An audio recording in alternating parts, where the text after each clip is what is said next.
أعوذ بالله من الشيطان الرجيم. بسم الله الرحمن الرحيم.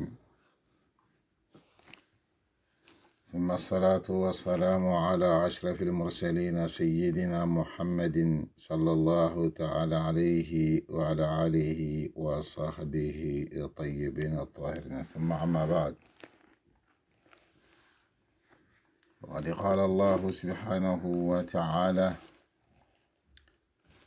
إن الله لا يستحيي أن يضرب مثلا ما بعوضة فما فوقها فأما الذين آمنوا فيعلمون أنه الحق من ربهم وأما الذين كفروا فيقولون ماذا أراد الله بهذا مثلا يضل به كثيرا ويهدي به كثيرا وما يضل به إلا الفاسقين. طيب، akini oda jaman su kunyi oda kofonin kunyi na sonin kara kunyi o fagi yille kata hayallenki talata ke kota nga geni suma kason tamunda kargonga ujune kamona gati tanna gati ndo sini finlandi agamo wanna sara kason nyirige nga 27 4 mois nga ayageni 2021 kagada aye kebe mugu ogillike aye linki inshallah Allah gana kebe war joxoya ona kata ka bakay.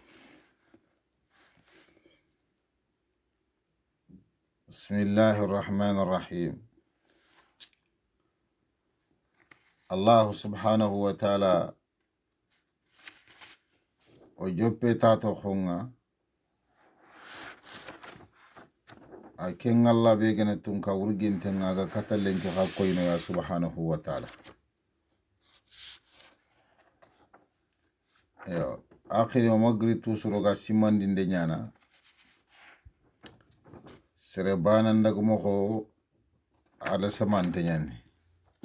e khinda simalen ko gilira lenkede. Yo inshallah anta wasini nyana o ganta dangine khotte anta wasini nyana o ganta dangine lenka cheyimi yo kingana nya inshallah wala me khibarni fu be gena katre ki prenona ara ki pre kamra na tafsir ngutu Allah ti inna Allah la yastahi Allah subhanahu wa ta'ala Allah nta ewa idu fungono yastahi arabun kanne ngana gelle yagu nyimme akaranga nanti ko Allah subhanahu wa ta'ala akenta yagunu an yadriba aganta katundinde nyana mathala mesaile konne ya ma fulla nyarabe ya ba'udata kenga ko sirme mo ko nga fo ma fawqaha ado fube ga sirmen kama sahih. Allah kenta italin kongin tokono nganante ke alo khoburu fube ga ko sirme moko ma ke khaddin ko buru fube aga ko tege fodin ka be su kama gela la tege fodin Allah kenta tokono tkenga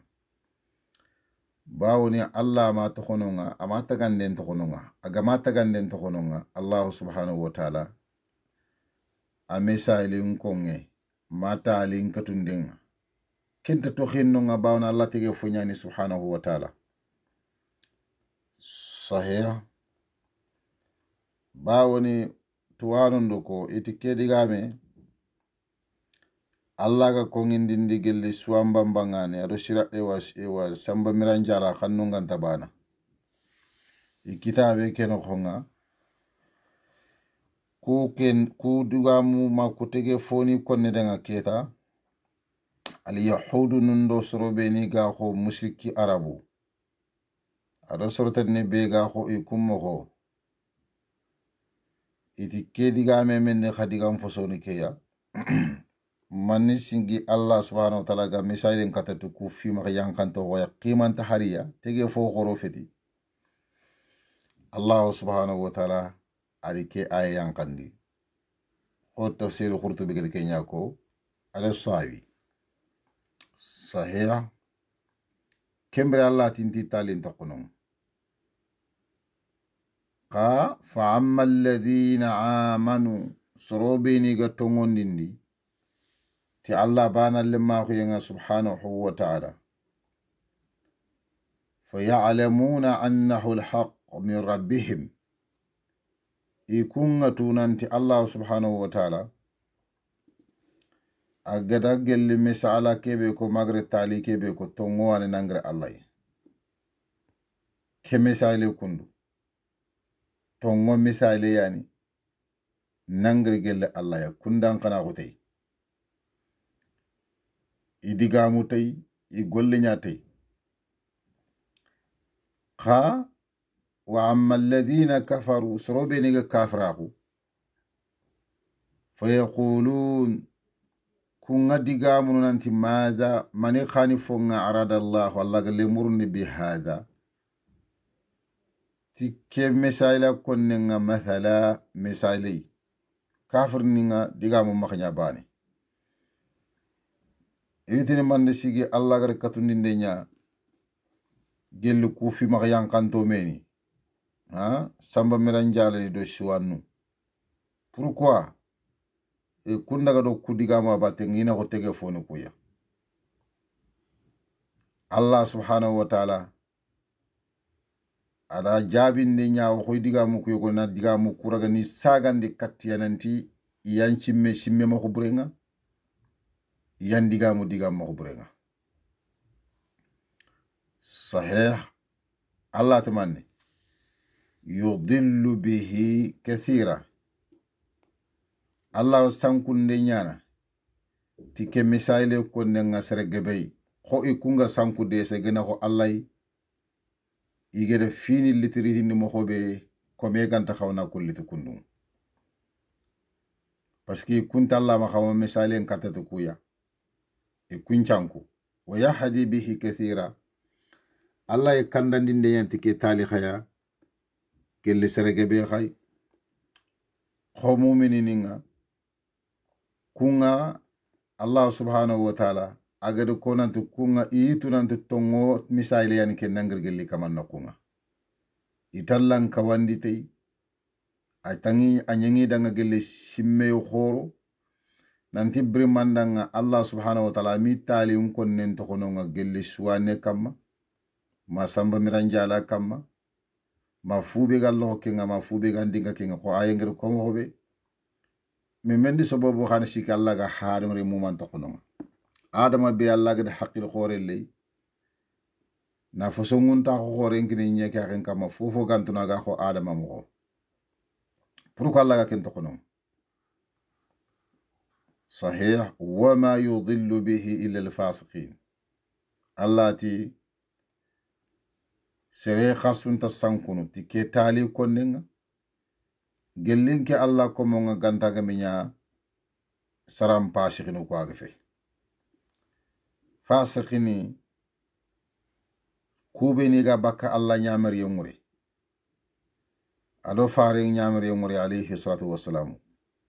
kunyan saram pasikhinu ko kunyan gelli yadan to kuya kunyan gelli sarama yan to kuya a hogete harsa Allah subhanahu wa ta'ala kodinu ku fasikhini Allah faga fasikhini ku makan kutuno dan alladhina kunyani yanquduna ahda Allah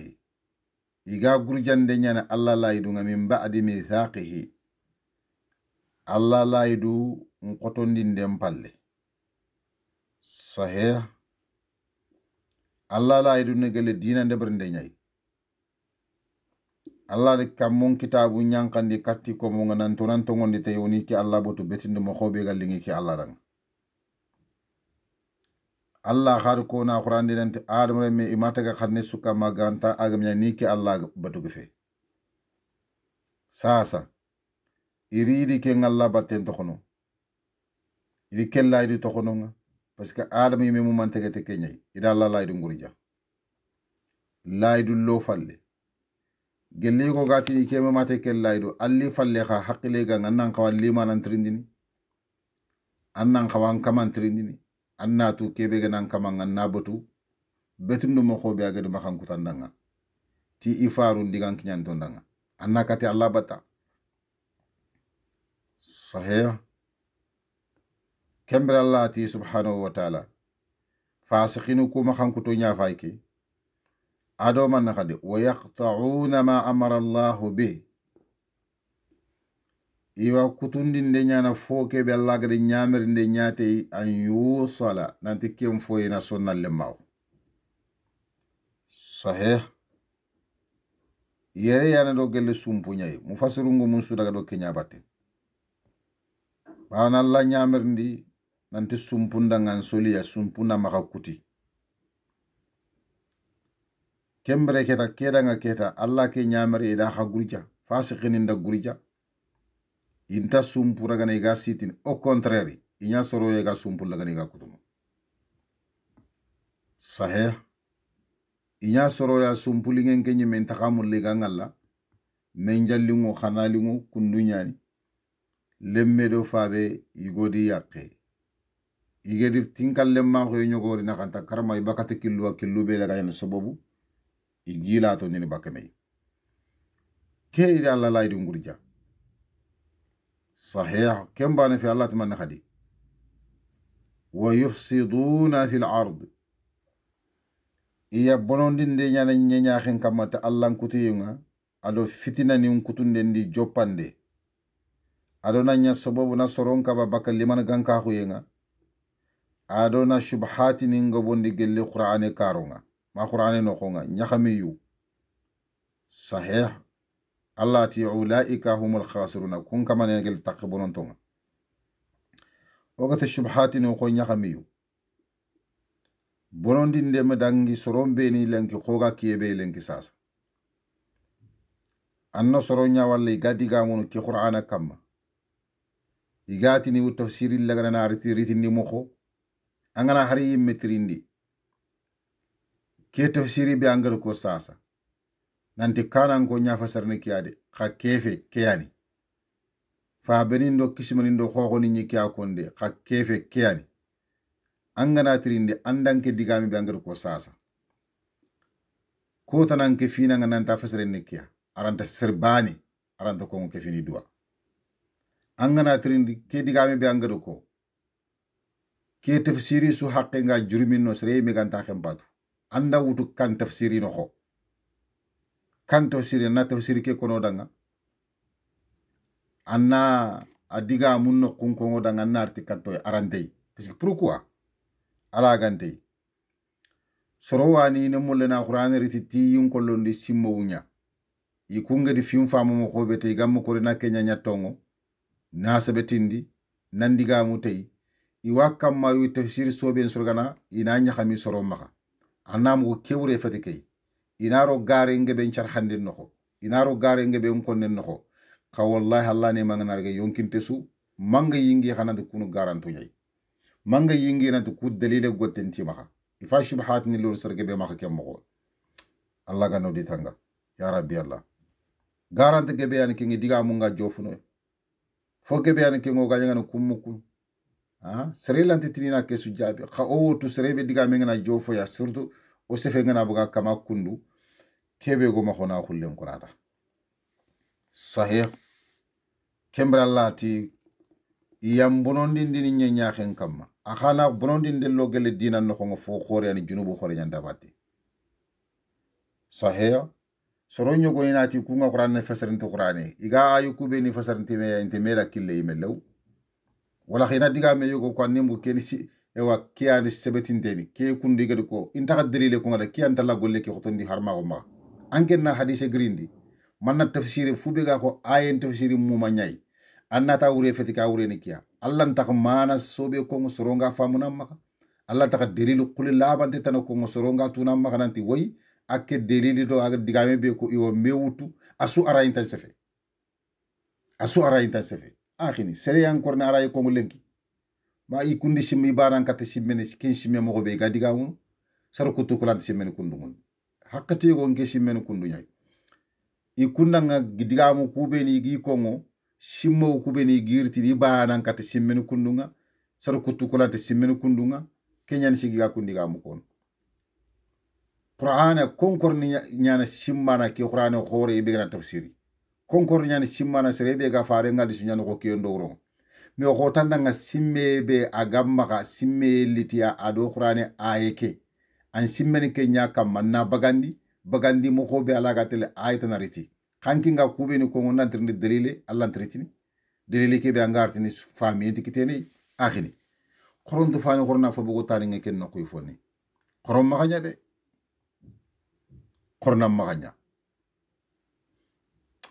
allah ganna hakal seño ngoda arna kisiro tangi ngoda taybu tafsiru ngotu allah ti kun kaman yani ga bonondi ne nyanyi nyaken kama ويفسدون في الأرض أولئك هم الخاسرون كون كمان يعني تاكنغ بونو يتاك بونو جل دونا باوني الله ريغا دغي غادن كوتنو فارين خالق عليه الصلاه والسلام اتي اخوف ما اخاف على امتي منافق عليم اللسان يجادل بالقران فوق بفاجن كون نياساس الا من رحمه او كما قال عليه الصلاه والسلام الله غنا لغري موخسريا تفسير موتو الله كيف تكفرون بالله وكنتم امواتا فاحياكم الله وكيف من دمو خاني كيف من دمو خاني تكفرون بالله خغا نكرنت الله يا استفهام يعني للتوبيخ والانكار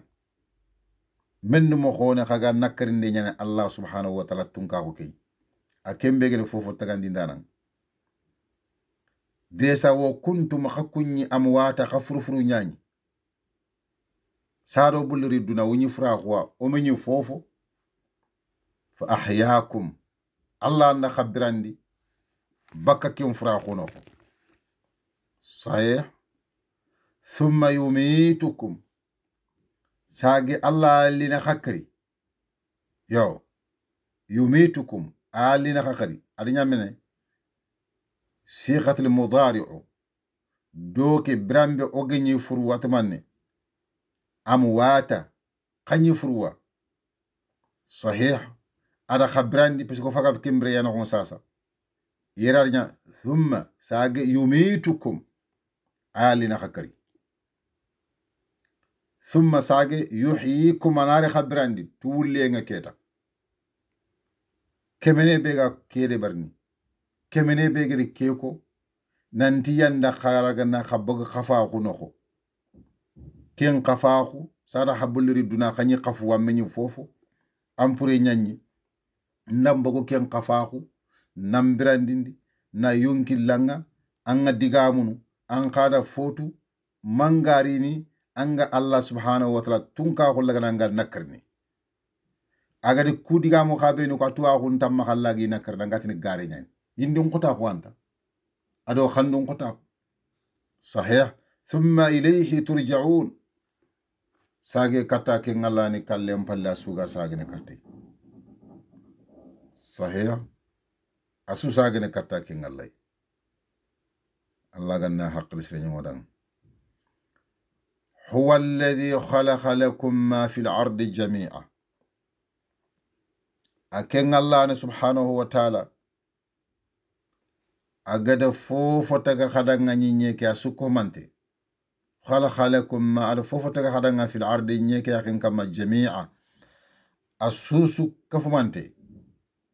Allah ra taga khayadan o ya foni fofo angal wora ga nyeke yakin kama Allah ra taga adam adan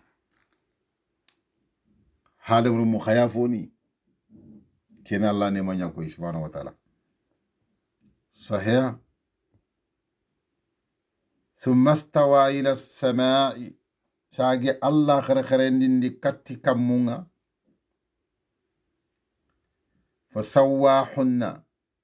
أدي كم فتو كوتا غنينيا 7 السماوات كم فتو نيريي صحيح أدي تغني جاتي نيامان كم فتو نيريي wa huwa bi kulli shay'in alim.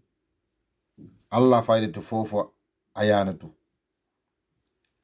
atwa hunna ya maga kam foto nyari agam maga ko nyikentunu ba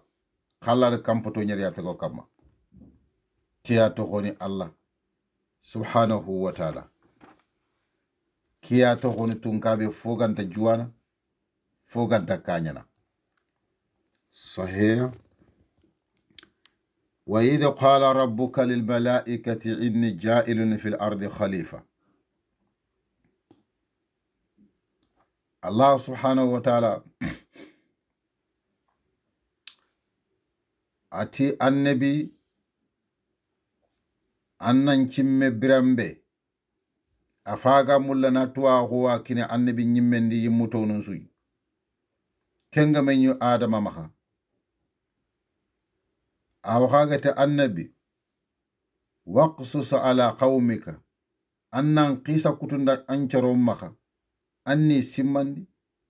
nanti manni birambe yanka mangati malaikan nundanga inni ja'ilun fil ardi khalifa. Allah gada ko malaikan nunda nanti kede nyangundi ndanani ke Allah ya nyeke ya gele sorin tamfoy ismil fa'il ja'ilun nyangundi ndanani ya gele nyeke ya sorin de foy mufassir nun daga yogoni daga tike soxindi fo diga ngebera kamma kuti jinna nyanyi nyeke akin kamma Allah da jinna baguno ngado ko malaika nun dana nanti umulina fota na ro jinna batte ngade jinna haliki sahih. yogoni khadaga iti kem fiana do adama banen nekiya bi maana ina mulla ina soro soxini soro batting kunda garno jamanari jamanda garno jamanagari qarnan ba'da qarni wa jilan ba'da jili kiyega kiye falle jamaga jama falle itando ke mwa aganya ku tafsir ni mogosu iwi fili kono ku khasu sahanton kana ngada bane suutu an tafsiri nga lebunte surtout ke digal legrebe ko adama ay me duro kene me soxi ni aha angara do karabani ke ga jinne nim pina nyi nyeke aren kam Allah ga di bogono nga halkindi mo xoba o suya renga ga halki ke ngalkindi mo xoya agemi isugu tar nyama lew ka halkindi fo so yogana ke ngalla to ko ngama ga di bogono na nyi nyeke tunka nyuga on kina adama o ya xengi silami ni ngiku mu'mini ni ngiya kafir ni ngiya har kelenki iwudu sahih. Kedanga keta Allah ti anna tafsiri mutu birampin ko annabi anyimuto nundan ke Allah ngado ko nanti nyongundi ndana nan kama ngado ko malaikan nundan nanti ke wo nyongunde nyana nyinga so khirantan foya qalu malaikan nunti ataj'alu fiha man yufsidu fiha. Allah ya lahumma anna mulla ya nanyongundindi nyeke ya hen kamma tege fo ya gatelle bonondinde nya ko tege fo fana bege nya hen kamma ga bonondindi ite bawoni jinneni ku i bonondinde nyanda sigi Allah gadi haliki subhanahu wa ta'ala sahih. Allah subhanahu wa ta'ala gadi bogono ngaketa malaikan nu kukanu tege fotana bege nari makatere hokkentere mo komay ite Allah ne tege fo tagana ken kaga tele nya bonondi ndana nyeke aken kamaba wa yasfiku dima ay game foro njokko to nyongunde na me kri khafun kama Allah yalo humma tege fo be garna khanya no ko kunduwa ba malaikan nu ndiga be nga kebe ko ni kenman Allah maga tege fotana taga tege fobe garne ga ki golle ya debar desa wa nahnu nusabbihu bihamdika wa nuqaddisu lak o ku malaika nu fayko o wanke ngalla ragana wan subhanallah yin konno kiyendo wuro haqqati su khotwano ngod kenya ko mashallah ti at-tasbihu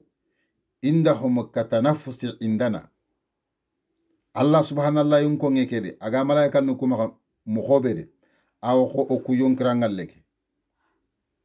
serenga fufene anyon ke ka signa ga yankana esiki sere mungunu kenga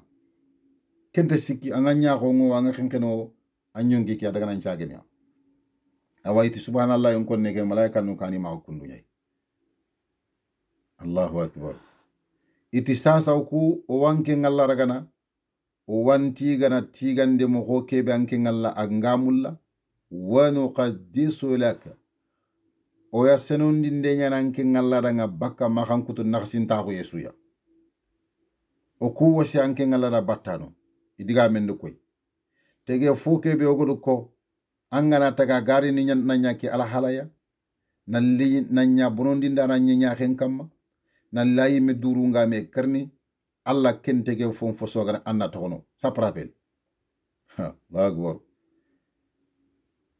qala allati inni a'lamu ma la ta'lamun alla ta'ay nke alla nga foto hakum malaika no khanta kentu hakun nin ko mo nyaita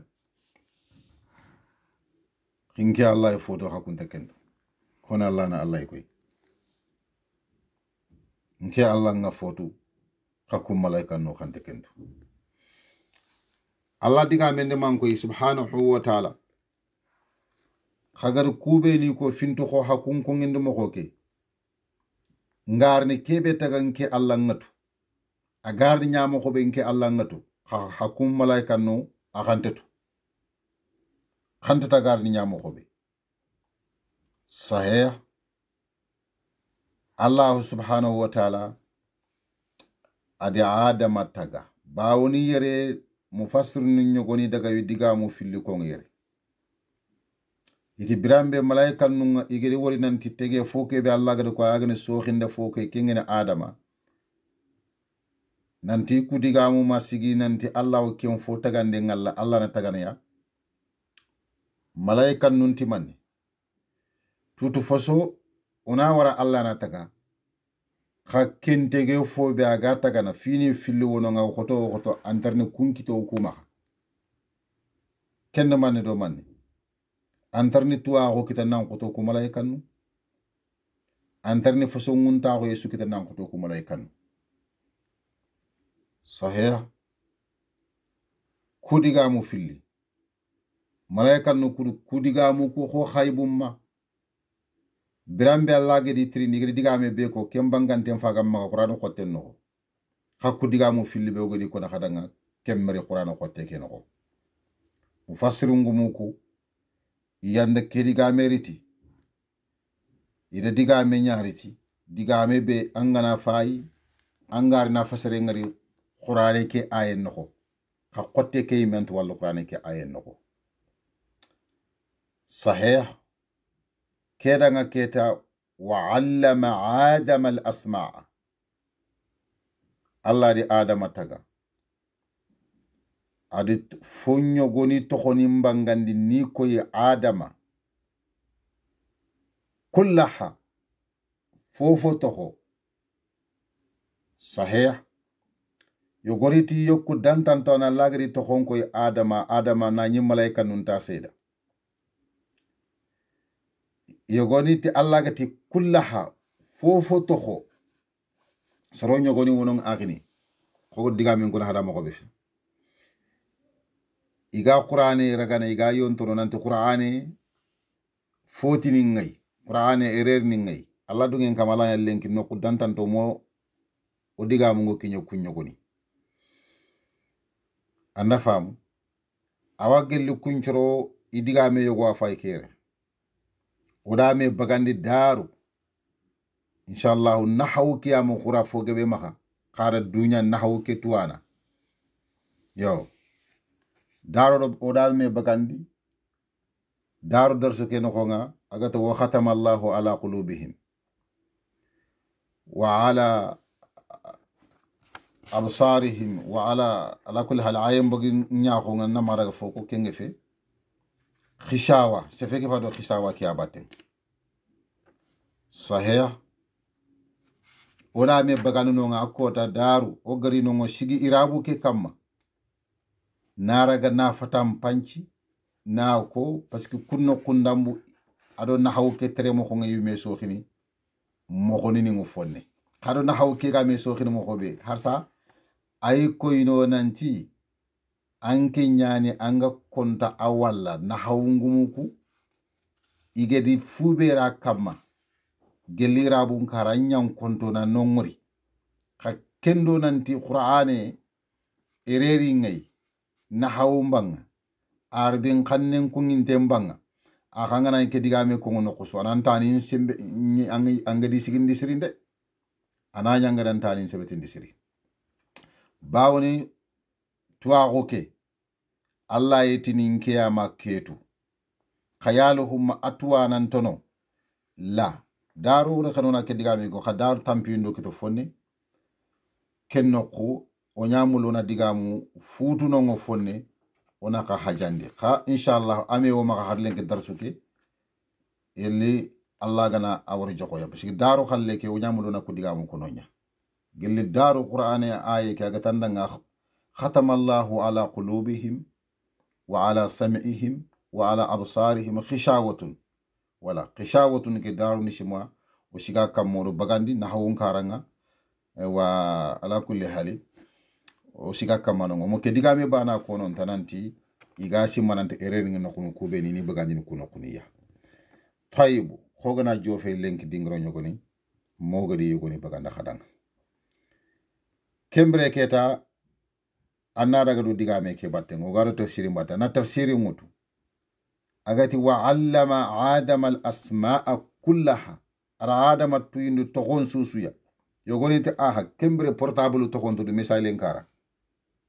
ku golnya nyokuni be go maka sasa togoni to adama kendo kun togoni tumendo sahih tuwanu ntandanga awriyani adama yagene adama arantarini ay megatwa ko kitta agayo ke de barni ko ke portable kundu ma ordinateur ke ana fabriqué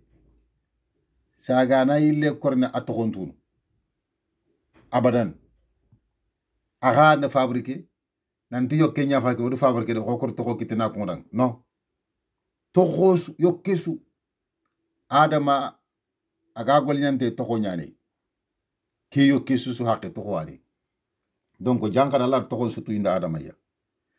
adama nta yo ke kitta aga korno to korone sahih kembre keta yere anna wa sekkendiga me kono ko fana ngodo ko mobe kun shimmo ndambwani makay gatini qur'ani daga na ere lo qur'an no sahih allati thumma aradahum sagara kun to koni koy ala al malaikati malaikan nun kam فقال أنبعوني بأسماء هؤلاء إن كنتم صادقين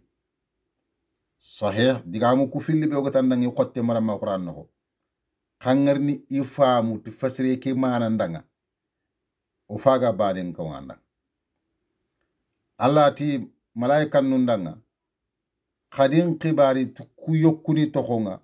kendi nyaadi tuinde adama kenga khanga mo ko be fanaki in kuntum sadiqina gella hagnya tonko ngano to diga meke be hagado ko kengen internet ge fotaka kenga fotunu nan ko takaya sahih adama awa yokuntu malaika nun fayku inta yokukutu ida yokum pay daga na intitu fofo parce que golya nyokufe igi kura famu ni tamanna qalu subhanaka la ilma lana illa ma 'allamtana malaika nun ta Allah kute mogotu iti senna ko nganke ngaladanga tuwa usunto maka ganta ga nya kebe anke ngalangaro tuinde fe innaka antal alim anyana tuwana ngal hakimu kitun kutundana nanyai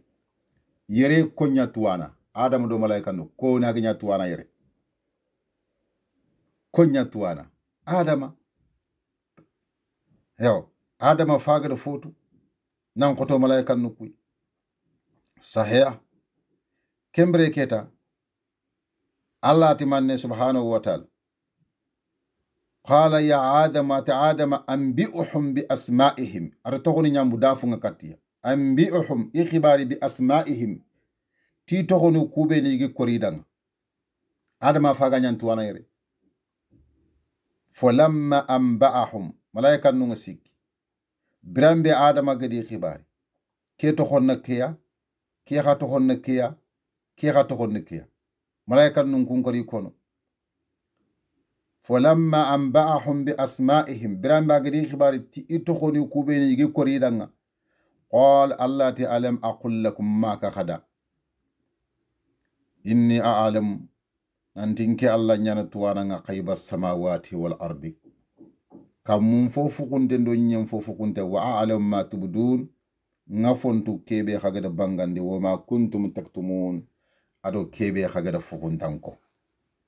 khagada mullunko nke Allah ngatu ide man mullunko diga mu ko filli be ogadi ko Allahu akbar adama faganya tuwana ngere adama faganya tuwana ngere صحيح إذا في الله أنه تعالى لما خلق آدم عليه السلام رأت الملائكة فطرته الأديبة ملائكة نكو إذا آدم تجمع كافا فين وري هذا الله جتي إني تغنيا إتي ملائكة نكو خرا ورا الله نا فند بري كيبه جد الله خنو على أنت فوفو تغنا سبحانه وتعالى كم فوغاريني na dore kito ko okumu ko kay itu falan yakhluqa rabbuna khalifatan illa kunna akrama alayhi minhu digame ke afake anga ke digame wallanna anga mulanna wuri anna mo ko tasrabun kathiri fay digame ke asaka ke akama yere adama ayanya tuwana malaikan no ko nya kharambeli ko nya tuambeli yere malaikan no nyani sahaya kembre keta ore digam fanangari onara to tafsiri mbatte fillandi Allah ti subhanahu wa ta'ala wa idh qulna lil malaika ado birambe ogate malaika nundanga sujudu li adam khasujidi adam adanga fasajadu isusujudi illa iblis maganta iblis aba wastakbara abara adundara akhwa Allah ti wakana min al-kafirin akenya gelle kafir ninga anya gelle kafir ninga sasa digam pillande ke afayki birambe Allah ti igede adama taga iti malaika nunda khasujidi adama danga konda doro yengitigere adama do malaika nu Allah te malaika nu nyaada nan sujidi adama danga ko drenire adama ya drenire khadi andori afagal doro yengitere nan koto gelle malaika nu ku digamu filli yuqottum ramma ka qur'ani noko ka tafsirim manam payanga di wuri bakka bani suya dingra suya dalilu qul laban to ngani anyi me ya khengiya akhini qur'an ente yemene wota khadanga onu mulla ona ngollinya tay mo khobe ona qur'an tafsir liti mo khobe sula ga famun wala ga goliyante khakaram mo annasi gi kharam mo khen nasigi ay banin kamani tuwa gonsu gurja anarti tafsirin karanga anarti lughan karanga anarti balaghan karanga anarti nahwun karanga anarti sarfun karanga anarti mantiqan karanga kharam mo kanken ne kharam mo ko kharallo mo khado man mbaka kembre o khado man mbaka anta fofu famu kenya ni sikki soro nyogona ngamu ka kharalla man ta fotu akini o metu tuwa gon tam makade tuwa go daga mo ko nyani kharam mun ni mo ko nyani tere mo ko nyana ngam ke mo ko su ampeti kharam mun dindara nani tuwa gon sufa makade me kha Allah ta kharam mun dinde de bari an khaga fita kharam mun dindana tuwa go ngam makalanta tuwa go kinni angati kembre nafan su fayke agam maka khairin su fayke agam maka khafofa mo bogu yaaqi sahih akhirin disi modu fama agatandanga wa idhu qulna lil malaikati sujudu li adam wagata malaika nda khasun sujudi adam danga fasajadu isusujudan wari illa iblis maganta iblisa aba Allah ta bara iblisa to ko nyimini iblisa shaytane ken tege jikuburu nyande meñi ak nya shaytane har saresu o yime wotu tege jikuburu ngana meño tin shaytane nyai kiana lati iblisa atoko tanagana yarini keta sarini shaytania kha atoko fana mpay ki qur'an no khalla dakhir iblisa mana begina Allah ko Allah ta abara adundara ko wakana minal kafirin akenya gelle kafirninga nanti ke inta sujini Allah nyamri hedanga akini ona ke wara ona ille kata haya gelle ojo filandi nokhonga inshallah tayeb akini o ille kata haya gelle ojo filandi nokho ageni suma ko son tamunda krago 15 neve mois dem ewa 1442 ogana dangi kenga agamu wanna sara kha sonyirige ngakati nga ageni 27 4 mois nga 2021 sahaya awagili tusuru bahara noko Allah geti subhanahu wa ta'ala wa idh qulna lil malaikati sujudu li adama fasajadu illa iblisa aba wastakbara wa kana min al kafirin sahih wa qulna ya adam Allah to dakhrin nya adam ya Allah da adam akhri ati ya adam uskunu anta wa zawjuka anken nan tenku yere andan kagumeke kengene hawa'u wa kula minha ragadan haythu shi'tuma qafillina nyige gelle aljanna no khonga gella yitre munda yi gande tanabe da fo dakha munde be gano ngo yurwe kamma dingara sugli nga khadanga aljanna ko ki khanandaga nokku sugli nga khadanga khanandaga khanemanto a khadaru aha jaka seli ngarninya Allah timanne wala taqraba hadhihi ash-shajarata fatakuna min adh-dhalimin aga fil magatin ko kayite sakate khagatin hawi ganike kenge fe ga fil telinya gel sorobe ni gar du tore ngolle ne bariya sahaya Allah te khamatin ko yite kay lew ba na ngana tin ko fonyani anganya khafilli maganya soro khaga khayi menu tore ngollende barne Allah taringa Allah timane fa azallahuma shaytani di filli wisu wasandi shaytani di filli denindi aniha bakka yitte ke yige mbola khumma fa akhrajahuma yandi bagandi ayanya sababa gadi filli bagandi mimma gelle kebe kana adama do hawa ganye fi hano khondi gelle nema khoro be ganya no khonga ayanya sababu ni bagandi timande danga ti yitte ke yige nga bawna lagati dangi makati ko yitte ke ayanya sababa gari agadi i filli denindi baka kendi game kama nitin kondi nimi ga yitte nyigana tafalle yitte ke yige ke tallati danga manne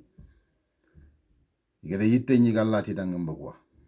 kiyana lati fa azallahuma shaytan anha fa akhrajahuma Allah bogunne ke dambi katta shaytaniya ayandi i filli bagandi manang ayanya sababu tagedi filli nyokki katta ke yite yigandinga parce que ariya ditri india nanti man sigi hagante ke yite ke nyigana idimo konko nan tallandi kaba atakama ke yite yiga su khatu to khira khabaka illa khagamu la khran to khira khad ke yite ha har ke len kanga saramma ni ngal sharan shaytan nyen awa anya sababu bakke ke sababu ngirta akenyai Allah di bagandi wa qulna habitu ba'dukum li ba'din adu kembre oku Allah nke Allah nti ihbitu wawli jamal afwan alhamdulillah oti khayanka ba'dukum li ba'din adu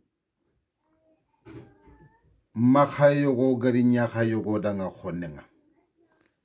sahih mufassir ni nyogo ndagiti kenga no ko iblis aro saran shaytanu do jinnan shaytanu kunno khonno nya Allah ko musurundang tusuru ken khanu kundunka yogoni ti shaytana yime takkente kay hadam romu ku yogona nyani yogoni danga khonnay yogoni khadi kenya kota parce que Allah ti ba'dukum li ba'din adu khayogo nyana khayogo ni danga khonne wala tini kefati dalile nanti shaytan trono parce que yankaye ke nokku yere Allah taman wa qul nahbitu jamanyali jaman khadu min sorosiki shaytan faga kefiya parce que adama do hawa do shaytan kenyani Allah ti jamanga ihbitu khayanka ba'dukum li ba'din adu khayogo warni nya khayogo danga khonne sahih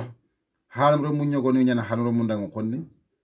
shaytani xaw ñana adama danga xonne kenna xonna fo bangante ke ba Allah ke ñako dingrata no Allah gati inna shaytana lakum aduwwun fattakhidhuhu aduwwa shaytan na xaranga xonne ña xa xana rago xonne sahih ke daga keta tafsir nu ko fili bogari ko isuma na ngasan Allah ti tafsir mutu walakum fil ardi mustaqarrun awa khadanga nyeke ya sabitirai wa mata'un ado dakhallem ma ko ye ilahi katawuce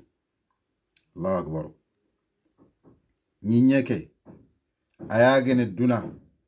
sabitire khenta khoma ka aljanna no ke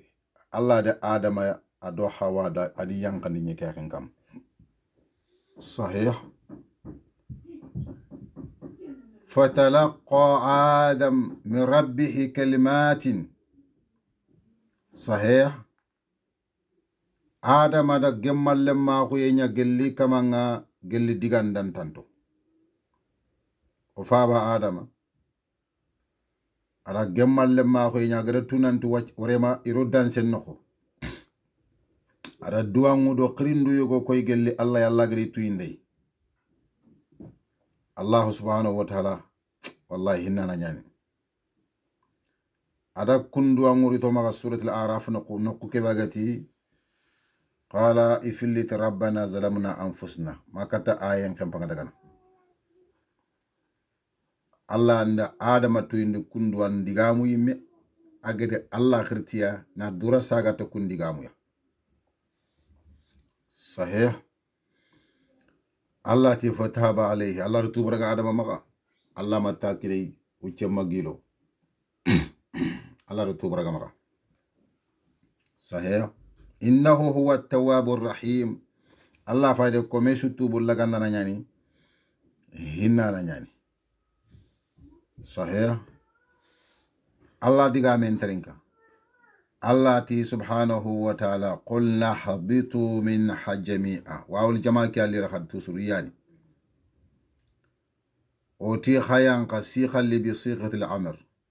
ihbitu fi al-amr yan mabni ala hajf an-nun litisalihi bi waw al-jama'a wa ul jama'a kan damir muttasil mabni ala sukuni fi mahall rafi fa'il al-alif alif al-fariqa khayan qagali kammu ke ya dome qasunyam qadome Allah di adama yankandi Allahu akbar yere ona haqqile toy sorongotini ki aljanna kefeti aljanna kebe ya kallenga nanya ogatele rono khamu fasirungu mungebe daga nanti ken aljanna yani qur'ani ayu ku kha fogebe ini kenya ko ini ken kha koy fare ngadi sunde kenya koy nanti aljanna kebe kallenga nanya ogatele ken aljanna kefeti zerde aga duna de sahara gona fayira latina kayanka idan nanyanka kemana mfete yogoni ga tasirin surondi nanti hoyini tintinga urgintenya Allah ti dangi nanyanka katta yankandanga la sorongo kenkon xaw yingine kitabu no konke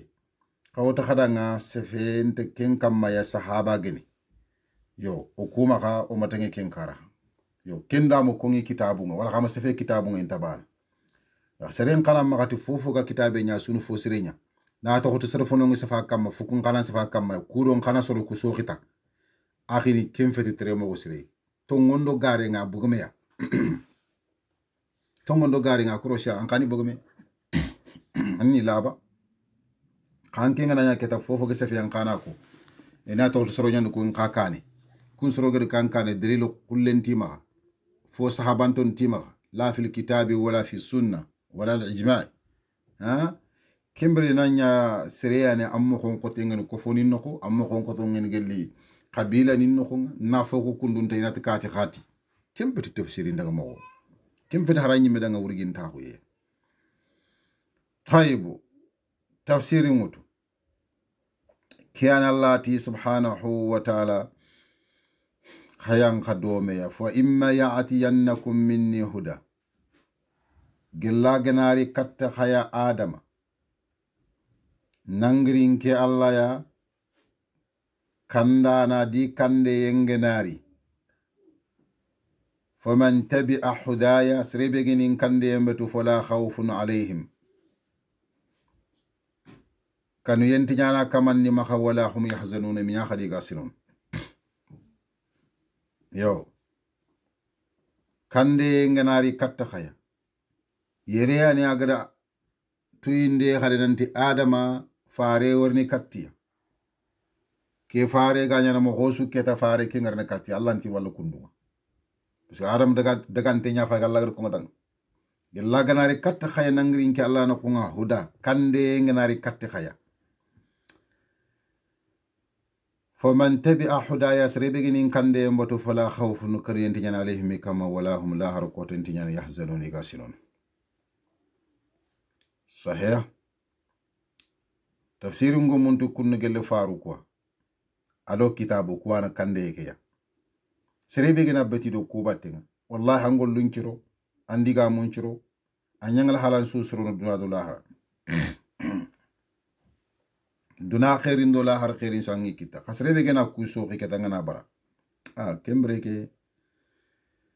la harangana daga ngana kebe ñu nan xalen ne kenya parce que allah ta sere torna subhanahu wa ta'ala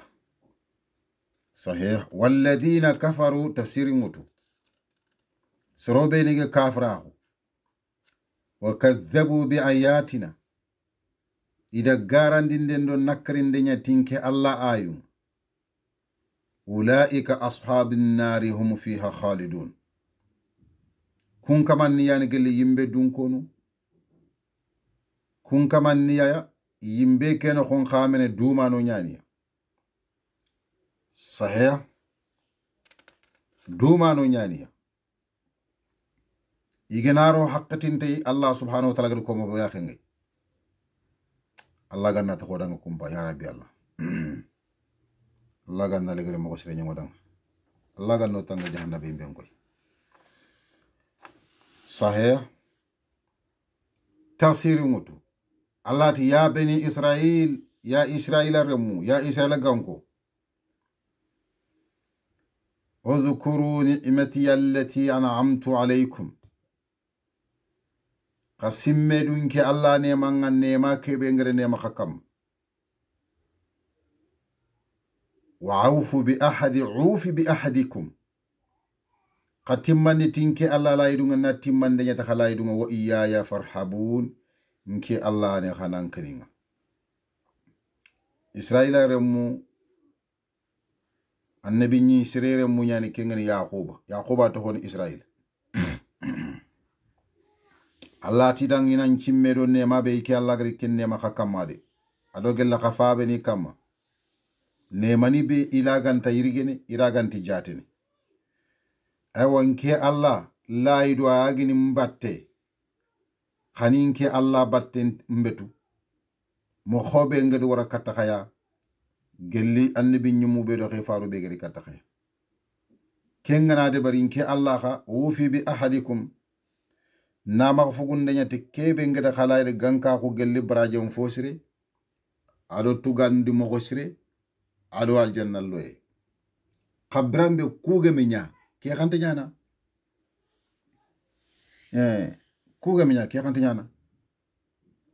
sefe ke sufay kiya allah ganna haqqal sey waran allah ganna le gari moko sey allah tinke allah ne khanan keninke ya khamma kanya khaga kannanke allah tananga وآمنوا بما عزلت مصدقا لما معكم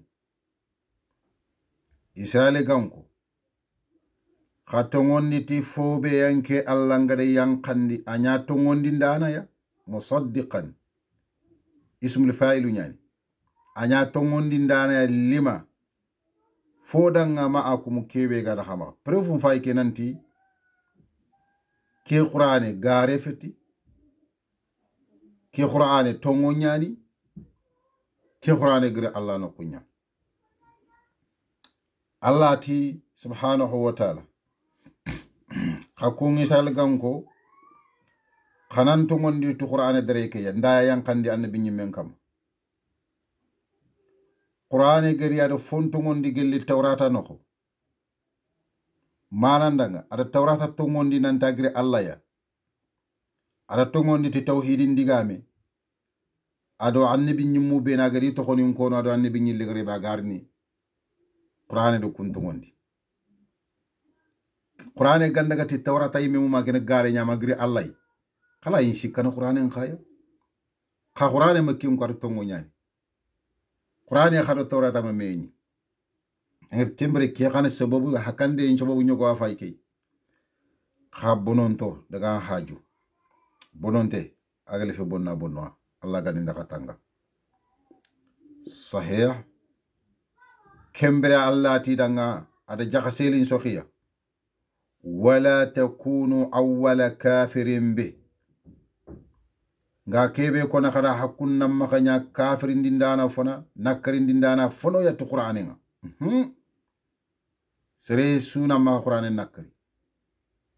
khagelle har sorobe ni gana qur'ane nakari na hakunna makanya fofono ko parce que preuve ni nga hakum makana to qur'ane tongonya delilu nga khama kananti annabi tongonya taguman su nga khama kha kitabe ngede ko annabi ni legre ke garni khaga fayni tukun taguman su ya khaga murnu tukun taguman su ya agana nyu kun taguman su meni ganta kutum maka kungana kafra ko tay kunkunda nam fatanta ya kha kum fini yang ko sinya soro kada khaga nakrini angati kenya gunge benyan kenya gunge benyan khoy me gala halake be lenke sorin kara illa marhima sorin kara serengana daga har karangundi miside nga illa marrahima fogebe ikunta kan karangundi ke fayinde ikunna fayini afaga mulana lingal mama nako karga bakima yo afaga mulana lim place karga bakima soronki lon ko sobono do ke place en khibare anke mbaga ka manga dina murgini anga mula dina nam bangi akaw mulina ngacha parce que am faga mulana ni place karga ya am faga mulana iboguno ko kiata kiana kayun ko lagi kam mo kono kushimo ga do sere mbatte ngola ga memuko orante memuko o memuko on koto no Allah ga na hakal senya wadanga Allah ga na daga mo srenya o mete soni kara sunu kundu nyaade kha foge benu kundu ke ken kono a foge benu kundu soro be ni ganto kundu kunyal loxo anga war diga men ko boke kam kunyal loxo sar suru ko al loxo telo ngonto ko al loxo anga no ko sinanga jangana do ko findambo abaten Allah ganna legre mo srenya kem falle sere ganari tuana ganari mishibe maganari debe maganari jamani sere fana sugan qawatwa khun sure enda sure mbula khumbakame debe modini nyani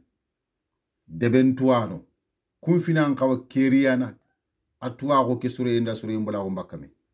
kun finan qawa tunu tongume ni matongume fi finan qawa tunu igena tu ina ko debe nkutte nanate ke mu kenyan de kha vraiment batran tuwa kunte makade wi mu kenyan kha tuwa ko ke gulle nyan tuwa ko sire nyan maka sunna nyan maka khano illa marrahima sere manyan to ko anginya mo ko su haranga nani angala yi kunyi me akara ngundinde khana to ga nyagedi yinonta ina giaburu nya ko ina iga fer su nyan iga lokono iga nyontono iga giaburu ko ina kudangala to bakki imishidu kudangala to bakki dingro ku ina kenya ala halan ko ina illa marrahima ko mo be Allah ganna haqqil sirenya Allah ganna legari mo sirenya aqni tafsir ngoto kiana allati wala takunu awwala kafirin bi qakunna maganya nakarindi ndana fono tikki qur'ane kundu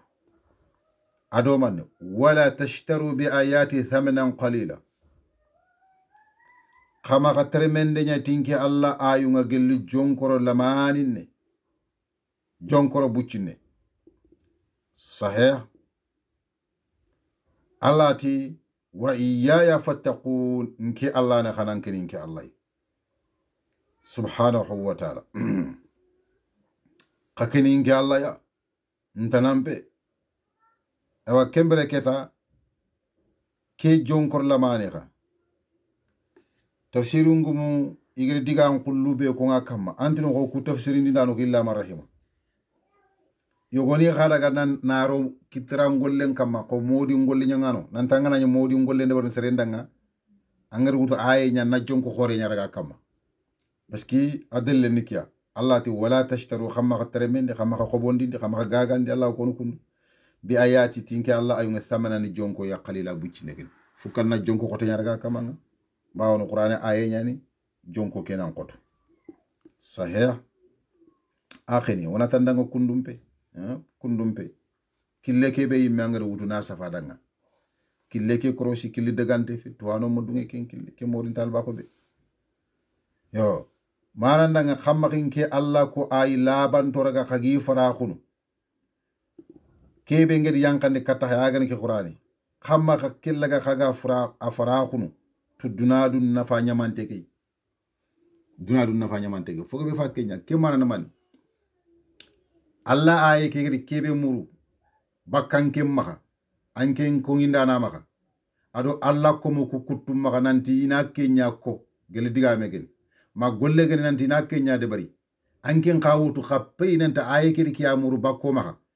kha anna faraaqo anna gorindi bakki tafsiri ka naro tafsiri tanakama parce que aye ke muri fo ngana bangi ko mo ko be Allah aye ke ko su na fayo gonno ke ngadu taranken voilà am fagre tremende de bari voilà am fagra tremende de bari kiya manyante ngana bangandi su asunu tunu khinyimi mugatu mo biya min ngana bangandi su golle ke nyimme ga nafa ke be kite nafa ke yankutini wala ngana bangandi su khomo ko be agam fatanda daraja ke be ginga ken daraja bakin ke yimeya akhi am pagede allah ayem farahu gella anken daraja ke man nafa ke ya farahu ndem manam pay ke ya kim manam piti mana fana be gol ko na khadanga tremende mana nekia kim mo mana piti mana fana ke be gol ko na khada sahih nasima digamu ki fami fonne kembra na tafsir mut allah ti wala talbisul haqq bil batil khama gato ngonya khamiti garinga khama gibri may wa taktumul haqq gato ngomuguni wa antum ta'lamun ananya khayituha anori ayem kutem pag ayem filandem pagar dan talla digam panal laga na quran dandanga anda fam khama ga tongol laga khaga mu khundin gel allah kitaben noko ado annabi nyimme ma khankuto ko isal ganko ku beni khirinde nga ngi kamayere igedi mu khundin de nya annabi ma khankuto ke aha I khaitu khanata annabi ma khankuto ke o gadi kebe kharat tawratan noko ado annabi nyimme kebe sasa agni ki annabi alayhi salatu wassalam ga annabi nyimme nyani ado ma khankuto nga kif kif isu ma gemi may kha ide nakariya samanan qalilan fay ide nakariya ko gadi misal ko be kuna hadang ima dungay iduno kefe o ko gar kharam ko be no ado kebo imi mewti siringa anake wari iyana khara iyanda fam khiti kefe ko gar to ana kebe ko aganar de benga to ana sirenga na ragana kanan ka buru nyinon ta almami burunta nimwa ke kene garante nyaade kene bidangu me nya kunu faare on konno nya mina xama ku terengede ku mene dina fra ko ndaro nya ko kwande faare dina fra ko faare falle mene donc italla soro nguru dankinga idi soro mburandanga allah ganni ndaga tanga allah ganna legari mo ko serenya arna kisere tangenya ya rabbi allah tayyibu tafsiru ngutu allah ti wala talbisul haqq bil batil khamaga nyakaminde nyatongo ngati garinga wa taktumul haqq khaga tongo lagana khaga fukhundini wa antum ta'lamuna hakun qakhaytuha nanti tongo nyafa ke kharet bari manne kamma tawunden kamma futunde kamma fe kana lagati wa taktumul haqq wa antum ta'lamun khaga khartongo fukhunde khakhaytu khananti tongo nyafa ke khoro fukhundiya صحيح كما كان وري وأقيموا الصلاة وآتوا الزكاة واركعوا مع الراكعين الله تمني سبحانه وتعالى وأقيموا الصلاة خنا صلين تشجين صحيح إسال غانكو ألو سر سوغا خي مخونغي سرون آيوكو نخونغا ونكين قافا من توسيري كي نخو نما خاتي غانغون دنگ تنگي كاتي إسال غانكو نيا كي آيس فني بانا كامالا غانا غانغون دنگ نيا تونغو خا كيتو بيني غايري كيتو كونو الله كومين سوا كاما سلامين سوا كامالا غانا خانا صلين تشجين دي قرآن خانا صلين تشجين دي نيا كونغو أنت صفة الصلاة أنت جين قرآن نخو سلم مخان كوتو أنا كيني فارين سنة نياي كين الدليل نيا نانت سروبي نيجي كونو قرآن دون كونو مبانيا idiga mun to qur'ani baniya igol nyan to qur'ani baniya kiyana dalile ngananti har qur'ani kayimi ma famu qur'ani kayimi jankani dinakriya jankani fa qur'ani kitu nyaka makota siga gurjena qur'ani do safare ncunna irante nyan me falle aqim irante nyan me falle sahih ma khana ke famu golle no qur'ani ne sallen ciginde nyakon kama kan kutungan ni ni faare ngadi sunya no khonga ado fi kan kitabu ngali raga ni fatam pansi angan kawna Allah boto mo kebe wa aqimus salata wa atuz zakata kana jakkan kini sunnam palle o manya tunu nabure ngana kinye hakke be jakkan ngeni jakka ki khala nyara ngani kebe o manyi ken katunu khafaren sunna la do ado korosi naku ayu raga ni fatam pansi danga ni tafsiro danga wana katatu nanti golle no kunda warka'u ma'ar raki'in akhana qurungul lege kefini qurungul laganonga khana beti bega khakamma gelli salle ado jakka ado sume do fotana be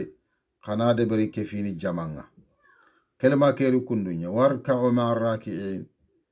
khana salli kefini sallano khana qurungul lege kefini qurungul lagano ke kunda mana ngene fubeta nke Allah ko monchu ga golle de barno ko be hagana de bari kundunga ama nan peti banan challe ngana de bara haramunte ya wala ka banan challe ngana de barante telle no banan challe certini ngana menya ngana de bari fonte kha farin chunnan birande ni manne on daga salle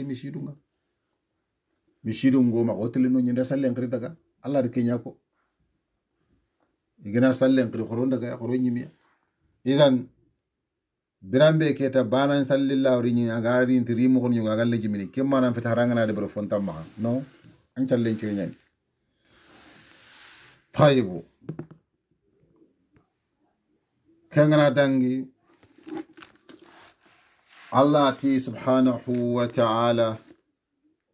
ata'muruna an-nasa bil birri wa tansawna anfusakum wa antum tatluna al-kitaba afala ta'qilun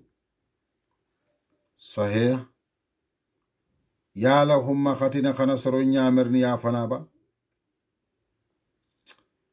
تيجلي الله سبحانه وتعالى بتيينغا مؤمنيني خيا مونغونو دا خايم منوا حكون خان كتابين خرانغانو يا خانتا فاينا خنا حق لكيت يا لهم سرين خالا ونيانا nga سرونيا مرني خوغا كيبي ساسا harsa ogolo ko mo be Allah digame ke walla kat isal ganko Allah wal kat isal ganko tanni nanti khanumul la khana soro nyamarti betiye nya khay mungunda khayimmen khahay gel kitabi an kharangan khanta fana khana hakile kita angana ro qur'an gumu nyawut angana ro tawrata dun ko nya kamma yewut faare ma khan kuto nga khama tawrata no khahay tawrata kharangan khanta fana khana hakile kita khana wase rono fini no ko fini be ni ganya na sababu khayme halke nga to teliro ke ngolle no ko awa tusuru kitu ko Allah rono karo ko fili so ko mo anken khayme be ga qur'ane kharanga ti annam maka bangandi kudo fiyo ko gana bangi kinga awa yana sababu na fayo ko wutu bakan khama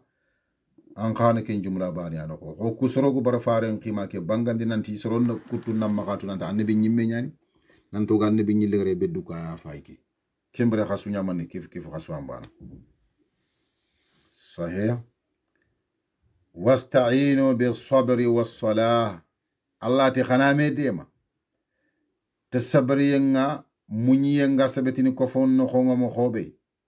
ألو قل سلنغا بك ياخي مخوبي wa innaha lakabiratun illa ala alkhashiin. Sahih. Allah ti anda salle ngarde fo khoto yani fo dinka yani maganta Allah kannanon kamma duma yankandi sorogeni sallen ne nyani maka sallen kote feti kumaka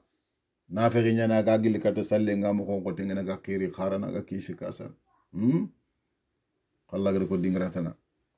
la ilaha illa wala ilaha illa nangri namagri nandaga namadaga kha Allah kannano duma yankandi sorogeni sallem peti maga fi khote ya rabbi Allah ganna ke maka ngoto nyo kama Allah ganna farlan sallu ko kargina wondo maka alo nafilan sallu beni o gide barni Allah ganni sunu wondo maka ya rabbi o Allah nyaga kenga. Sahih. Allah ti alladhina yadhunnuna annahum mulaqu rabbihim. Allah kannano kuma hankuto nyafai. Allah ti kunyani kubeni sallenge feti maka fi khote ya karmando karma ila ga debarni i kunyani ga dankanako nanti i kunga mulaqu rabbihim i kamange mallem ma soroni kunga kallem palle wa annahum ilayhi raji'un nanti bawni kunga katte Allah ya kallem palle saga no nyani iwa sagene katte Allah ya subhanahu wa ta'ala. Sahih. Iwo tu aga dallo wota ligana daga Allah ni tirindiniya aha ngara dunte nga ko be kina khaya khada laga kam moy ki anda siginya Allah kanano ya rabbi Allah ga no suwar jare ya bani israil ya israilarum udhkuru ni'mati allati an'amtu alaykum qasim medin nema be ngare nema khakam wa anni faddaltukum ala alalamin. Nke Allah nyanda kafasongundi tege ko monun kutun kamma mufassirungu mu nyogonti mananga kafabeni ni fasongun tawo nye ikunya danga ko kasarafono kem fasongun tawo ya khana manne annabi nyimundo khifarum foga be bogi kunyai ken fasongun tawo agel soro kutun kamma kabila kutubeni kungama bagiya. Sahih. Matuahu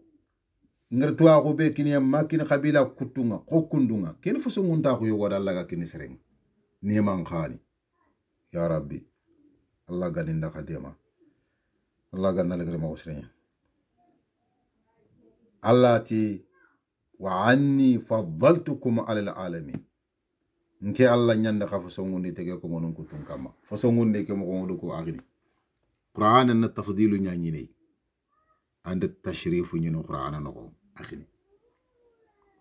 kho keme ayranti wa anni sharraftukum ala alalamin Qur'an yimendo yimanti ke ngalle at tashrifu nganari Qur'an no ken harum mum fasongun ta ko yenya ko ina minanta soro ko intabana kha tafdilu nganari kellinti nemani mbangya nemani fasongun ta ko ye tafdilu no tashrifu kiya difference ni ngawa ko Qur'an kebe ga kam yogodu Qur'an ke man tandu me hiben sutanga kenyam pasu serebe akenda moche nya tanga ken tanjiki atanga kompasi funenga kebe Qur'an man tanga. Sahih. Anke ndo Qur'an moche nya tanga tanjike hibe wanke ma tampille hibe ke ma kompasi funenga tanjike ngalle nyam pasai anke ne tampille tanga kele hibu tamme tanga kompasi funenga tanga den karanga tampille gube nyam pasai kiyani dagana nemani kuwanu Qur'an sefendo nemani nyabaten surtout ghaliban naganga ba agana keno ko kosu ayu kube ga kana nafa ya warna fasri ngado kebe battenga akhiri Allah ganna hakka sey ngi nakadang Allah ganna tuwa kunya Allah ganna legri mo ko sey tafdilu nasimu do fonore wattaqu yawman khanan kan ko tari intendanga la tajiji nafsun yunkinte sula ganta wutunde nyana an nafsini bakki me yunkinte ya shay arbani wala yuqbalu minha shafa'a tafsirin mutu intara gandinde nyana gelle yunkinga kanjundana su kanjunde ken la harakota ya wala yu'khadhu minha adlun intara gandinde nyana gelle yunkin maka kanne maka wasada wala hum yunsarun iminya khadigi demana yere Allah gati kanan kanu kotari intendanga yonki ganta tugandinde nyana bakki me yonki ma yonki ganta wutundinde nyana bakki me yonki tana gele yangan katanga sey arabani kenne yonki be yangan katan kele mangoji bakamma sahih kebe Allah ga daro kutuna ta yangan katina kanjonde lanta ken kisin saketo kanjande mo gontana man nan to horna nya sembeng ala guton tawo kullanta nyano magande toro kera tan nga wala yuqbalu minha shafa'a anu kanjundana kanjunde tragana gella kinga halkiye nyango jiba kama kun Allah ga notanga aywa khanne khama wasado ntorogani kenne manen aha kati an kawtele jahannaba sasa ona kati faraga batte akenna wasetele ken kante jana aha kusuga min Allah wala hum yunsarun ikum mo nyasoro khadigi de man danan dia wallahi fabandanan dia ku wajibi falle sare su kamma aka nyangan katena angal kini khaya Allah ganto ku yangan kata ya rabbi Allah ganto ku haliki Allah ganna legere mo serenya na kisire tangenya tafsir ngoto Allah ti subhanahu wa ta'ala wa idh najaynakum isal ganko khanan cimme bramben ke Allah ngada khakkisi min ali fir'auna gilli fir'auna dunkonu yasumunakum iganyina hakitandi su al azabi yangan katan foburenga yudhabbihun iga khursinde nyana abnaakum khalenyugunga wa istahyuna nisaakum iga khalenya harun tokonon wa fi dhalikum bala'un min rabbikum azim awute hadanke ngolle be ganya hakama kena jarbe ya gore yande khaso asubu ngira hakama na ko kingena Allah ke kundu jarbe fo gore khogor mo galla ga ko mo ko Allah subhanahu wa ta'ala aya fa yiki agre selleti ke luku kama ke fir'auna ko suga tumo khobe tun kanyugo bure tun kanyugo manyante fir'auna an khibare ato honga ko ngino ko sukarangora ko wacha kenna wala fir'auna me menyiki ka fir'auna ke fir'auna anda taybu tafsiri ngutu Allah ti wa idh faraqna bikum al-bahr anna brampin ko gada fatamande nyata khaya gelli manne ya fange isal gan xanan ci mede kenin ke Allah ne ma yogwa ku ne mani sundi nyanga khadanga kha isal gan ko monya Allah tuganda na gelle Allah ne mani kam Firawuna di jama burengir da ku ngisal gan ko batte makaga tello fangen no ku ngadi nyamer ye kamanda nanta khanda ga nonga khaga daga nonga ndo fangen bo ko taxay fa anjaynakum nda khakisi wa aghraqna uriyulan dinya ala fir'auna dunko nunga wa antum tanzurun kindinya khaya ke ngi ga haliki mo be kenin ge Allah golle yai Allahu akbar sahih kenin ke Allah ne manya kana simede ku ne mande ndi khafoso ngundi ku foso ngun tampini be ni ngari ko sasa minya sartan nindang foso ngun ta ko yeke be ogede ko gata ngana ayu ku faya nga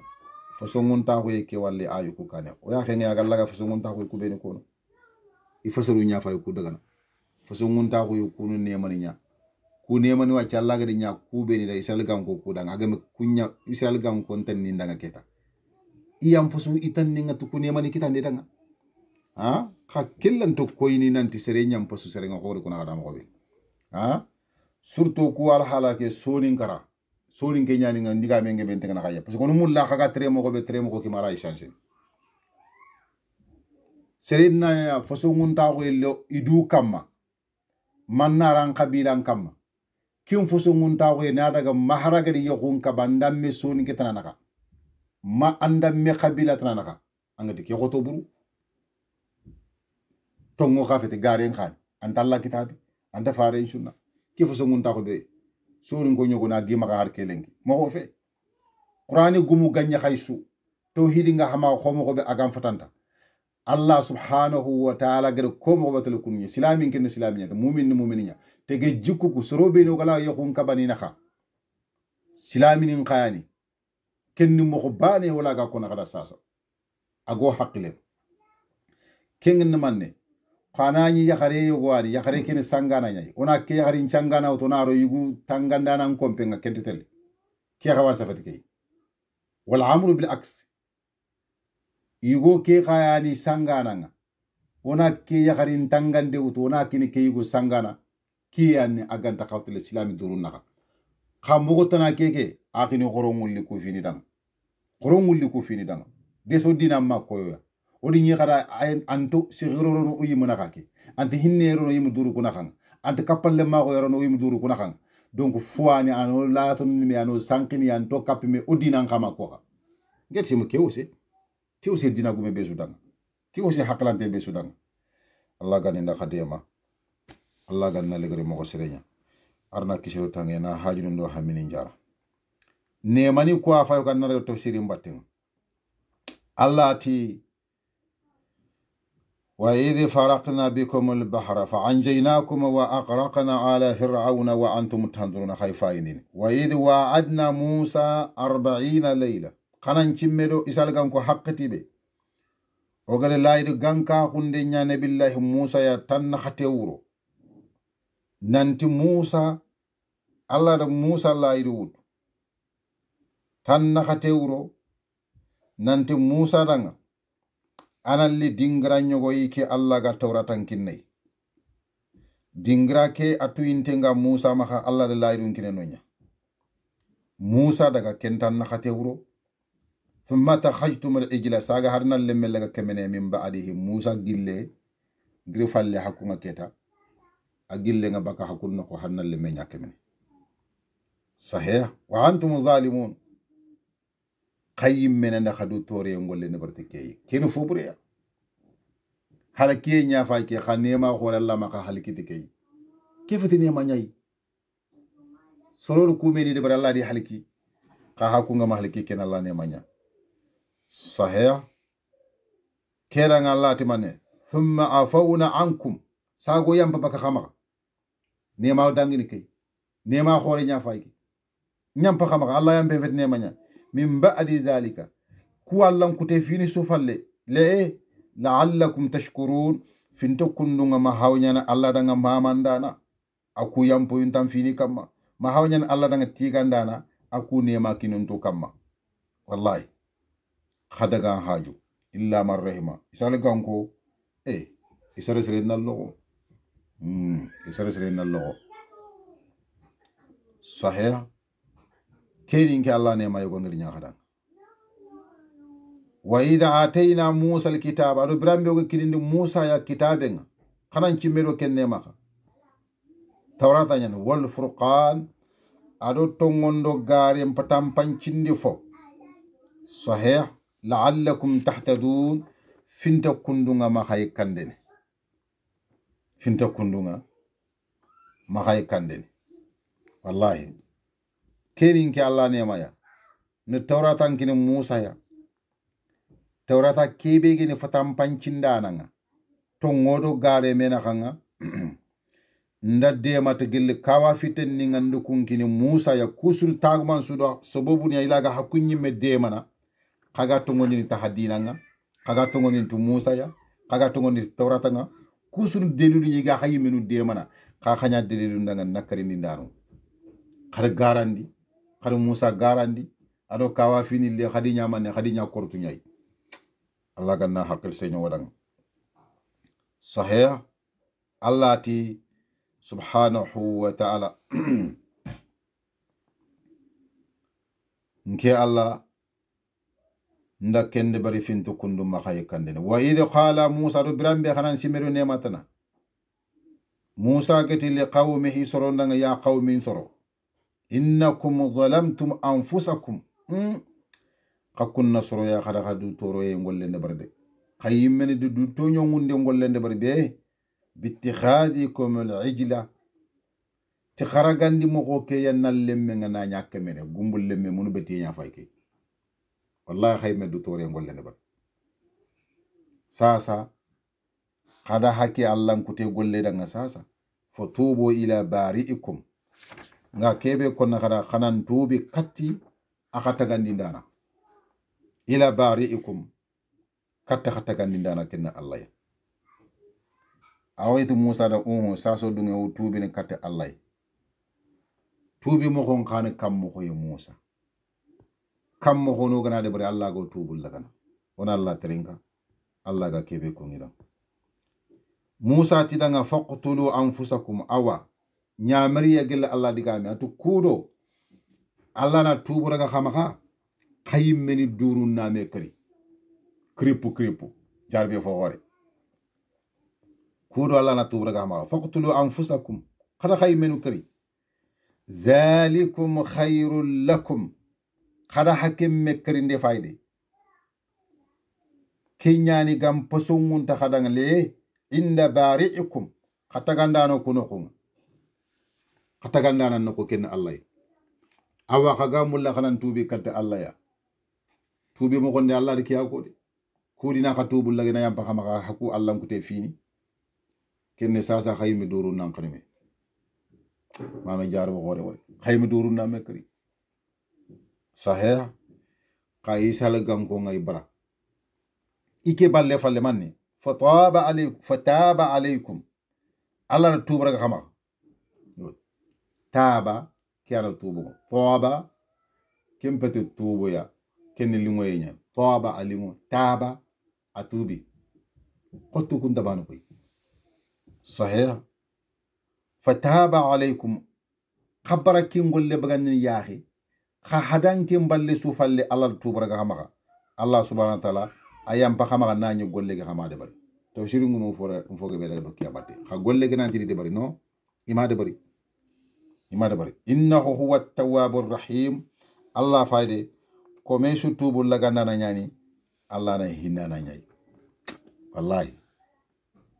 Allah na hinna na nyai Allah hinne empalle kempalle ku isal ganko khogedi mugo sasa Allah subhanahu wa ta'ala igala idu keregen iga kam iga gurjena igala hala keregen na bonondo mo kebeya go salla dalla di halki kha Allah subhanahu wa ta'ala tubul lagi ayam pi maka nani golle ki ma de bari est ce que kefati ne ma nyai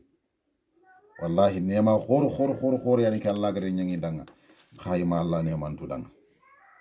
sahih ado ban khad wa id qultum ya Musa adakhanan chimme brambe hagati ya Musa lan nu'mina laka hatta nara Allah jahratan he itu Musa anda wardo kulanta saqqi nanta fare nyanan kenga nanta annabi nyimme nyanan kenga ma o gande Allah wari face à face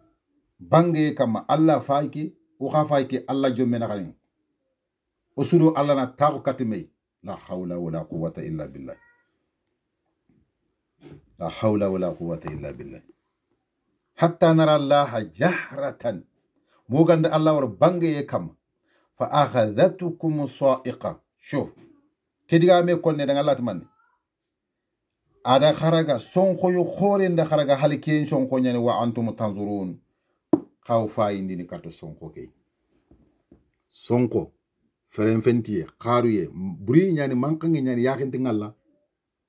khallati fa indi ni katay mufassirungu mundaga yiti halakiye keri tabulle manyai ari tabulle no ko nyai agarini yakinga ma agarini dingra da Allah ga nyamar nan tan ciginonga feren fenti mbaga no xaru ye mboga mo haliki ke bo kenya no kenya lagati kembre kaw faydi ne katte yi faydi katte tabulle ke sahih thumma ba'athnakum min ba'di mawtikum sagoda khawlo haken kalle falle la'allakum fintukun tashkurun ma hawa Allah kufana kufandano ima Allah kufa sahih